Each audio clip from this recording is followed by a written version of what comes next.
இன்னைக்கு டே 84 ஆஃப் காலிஸ்தெனிக்ஸில் என்னடா எப்பவுமே ஒரே மாதிரி கண்டென்ட் போட்டுட்ருக்கோம். 1000 சப்ஸ்கிரைபர் வந்தோன்னு கூட நம்ம கண்டென்ட் மாறலையேன்னு தோணுச்சு.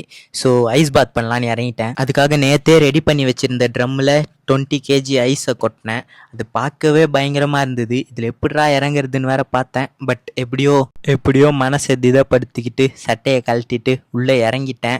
ஐஸ் தண்ணியில் காலை வைக்கும் போதே மனசு எழுந்து ஓடிடுறான்னு சொல்லிச்சு. பட் எப்படியோ கண்ட்ரோல் பண்ணி ஒரு 3 மினிட்ஸ் ஐஸ் பாத் எடுத்தேன். ஐஸ் பாத் எடுத்துக்கிட்டு இருக்கும் போதே நம்ம வாழ்க்கையில் அடுத்து என்ன பண்ண போகிறோம், இந்த மாதிரி லைஃப் தாட்ஸ் நிறைய வர ஆரம்பிச்சிருச்சு. கடைசியாக கண்ணாடியை கலட்டிட்டு ஃபுல் தலையும் உள்ளே போகிற மாதிரி ஒரு வாட்டி முங்கி எழுந்து இன்னைக்கு ஐஸ் பாத்தை கம்ப்ளீட் பண்ணிக்கிட்டேன்.